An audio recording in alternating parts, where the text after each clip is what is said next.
Hello to the chicos and the chicas. Happy New Year, ladies and gentlemen. And let's kick off this new year with an absolute banger, or so I hope. This video, we are going to discuss a phenomenon that applies to chess players on an extremely wide rating range, which is the exact reason why I decided to tackle this problem, because I do think that many of you watching this video will learn a lot from it. The topic is the following. Very often in our chess games, there comes a point where we either are under some level of pressure or threatened by something to which we would like to respond in a certain manner, which we know from previous examples, lessons, the whole lot, that it is wrong. And yet we do it. So what I would like to discuss today is this very weird phenomenon when we play a move that we know we are not meant to play, but we do it anyway, and then we suffer the consequences. Now, in order to reveal, or rather to show you what exactly I'm talking about, I'm going to show you, of course, an example. And this is a game from a student that was played in a tournament, and actually said student annotated the game afterward without the help of the engine. Kudos.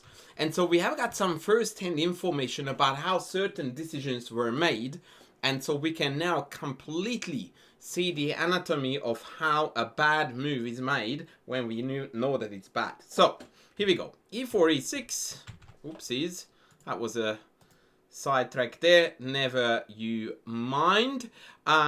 So there we go. E4, E6. And we are going into the exchange French because, I don't know. Why not? Coconut C4. D-takes C4, definitely not the correct move. By the way, student is playing black, and for the record, student is rated about 1170-ish OTB. Bishop takes, knight F6, knight F3, and at this point, student plays H6. Now, we have had a myriad of lessons during which we would have discussed, read me expressing my very, very firm dislike, let's go gentle there, towards such moves as H6. We don't do the dog ears, is one of the things that we discussed. We also discussed that in an opening, if a move is not controlling center, not developing, it's almost certainly a mistake. So when contemplating that I am gonna play H6, there are various alarm bells going off, going like, I'm not meant to do that. And yet, this is the move that got played in the game. Now, why is that? The reason for that is because despite the fact that we know it's not right, there is something about moves like this that is sort of like a siren song of security, safety. We see a problem. The comment of the student is, I just didn't want to even consider allowing the pin on G5. So we fabricate here a scenario, a story, that bishop G5 is going to be really harmful if we allowed it, which by the way is complete nonsense, but more on that in a second. And therefore the move that would usually be pretty bad is now perfectly fine because I had to stop bishop G5 and there was no other way to deal with this. Now, there are multiple ways to, of course, debunk this complete nonsense, and the main one would be that actually, hang on a tick, if I put a bishop on E7, then that would completely preempt the pin, and we are even Steven, or rather we are totally okay. To which the counter argument would be, of course, that yes, but I wanted to put the bishop to D6, at which point we enter a new conversation, which is the, hang on a second, what pawn structure are we playing here? IQP comes the answer, which of course we have also discussed multiple times. Right, what is the main concept, or what are the main driving forces of playing IQP when we are facing the IQP? Blockading the pawn, number one. Two, trade pieces, right. So if blockading the D pawn is a priority, that means I want to play knight D5. That by default means that my bishop on D6 is misplaced because I'm blocking the view of the queen toward D5, and I'm allowing the pin on the knight that wants to go to D5. In strong contrast, if I play bishop E7, the correct way to develop the bishop, I can then play knight D5, and if they play bishop G5, then knight D5 is going to actually initiate further trades, which again is what we are supposed to play for. And after this much of arguing and reasoning, rather, we can very clearly see that this is just utter nonsense. And by the way, what you almost always find, and in this regard, chess is a beautifully just and fair game, by us eliminating a non-existent threat that was never there, we actually allowed a different move to be a complete game-winning strike. Like, that's it. See ya. We can just call it a die. The game is over because f7 is no longer defensible. That's it. Queen e7 check, knight e5, and yeah, we can just fold it in and go for next. And that is why, because we played a move that is non-center, non-developing, like the classic textbook Morphy principles. We tried our best to justify it. In fact, we did. We played it. 8 moves and we're done. So where am I going with this is this. When you know that you are playing a move that is ought to be bad, your mentality, and listen to this because it's very important. When you catch yourself that you are contemplating a move that you know is bad, that the key point is that at that point, there are 2 avenues to go down on. 1, trying to talk yourself into it, or 2, trying yourself to talk out of it. And that's the avenue that you should choose, because you know it's bad.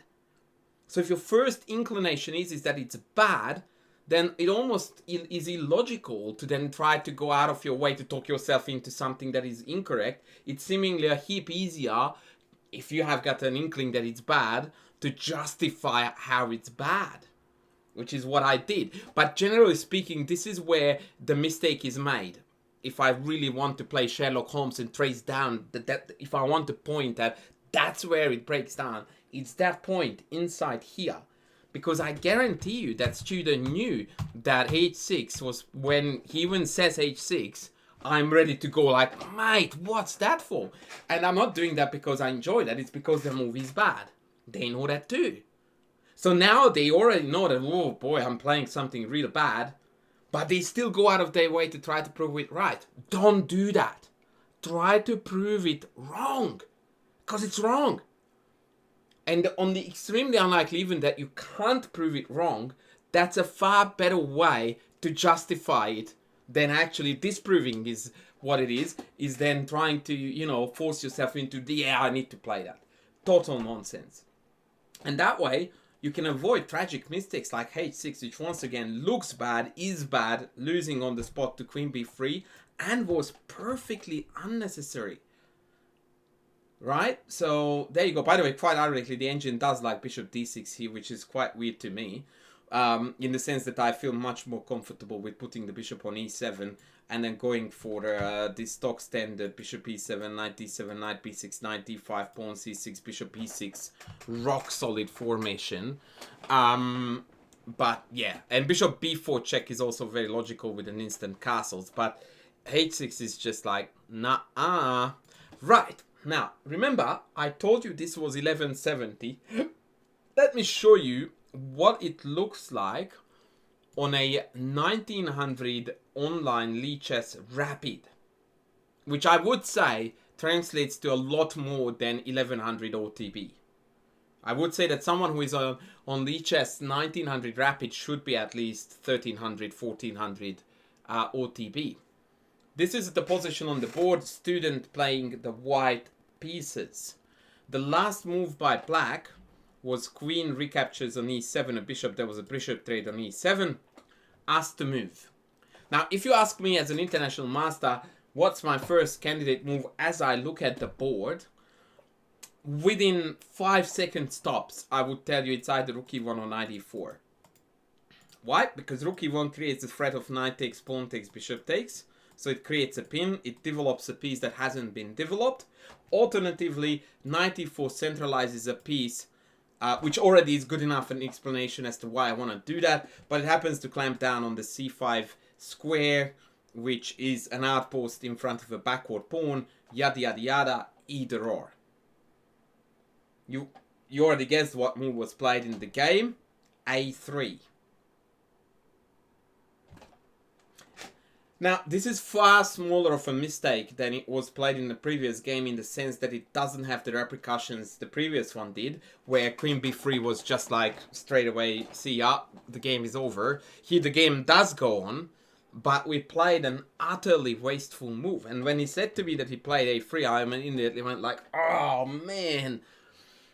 And then I'm like, but hang on, why? And he goes like, oh, I needed to defend against queen b4, which was then threatening very annoyingly to take b2. And I'm like, oh, you mean b2, the pawn that every chess student hears 100 times, that hunting the b2 pawn with a queen is almost always bad, that pawn, right? And he goes like, yeah, the poison pawn. And I'm like, hello? So did we think about the fact that maybe this might not work, and actually instead of preventing it, we should invite it? And once again, this is the mental shift. I want to play a3. Let's disprove it. What happens if I don't? Pretending it's a mistake, I play rook e1, queen b4, a3, queen takes b2, knight d5, takes back rook b1, and the queen is trapped. Oh, that's right, because that's why queen b4, queen takes b2 was meant to be bad. Hunting the poison pawn usually leads to a queen trap.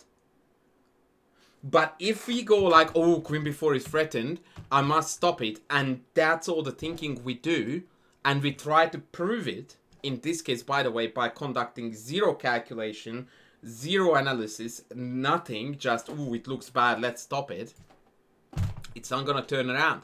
But when a bad move pops up in your mind as a candidate move, that is the time when you need to really seriously, with a very heavy critical approach, go to town on it and go like, is that necessary? Is queen b4 a threat? What if I allow it? And you try to just do everything in your power to talk yourself out of the bad move. Not the usual, oh, okay, queen b4 sucks, I just better play a3, that's safe, I don't risk anything. These are the usual arguments. Utter nonsense. Risk in chess is when you don't calculate, you don't evaluate, and you don't try to get to the bottom of the things, which is the exact three things that went down here. That's taking risk. You questioning a3 and instead creating a scenario in your head when you allow it to investigate how powerful it is, that is not risk taking. That is what you call success in chess. That's what good chess looks like. So, long story short, to give a summary to this video, we do play a lot of bad moves when we know that they are bad moves.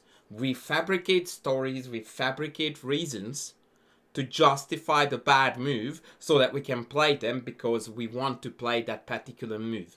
Don't be that person. Be the person who, when a bad move pops up as a candidate move for whatever reason, you immediately go extremely critical on it and you try to disprove it. You try to find a reason why you should not play that move rather than trying to talk yourself into something you already know is not right.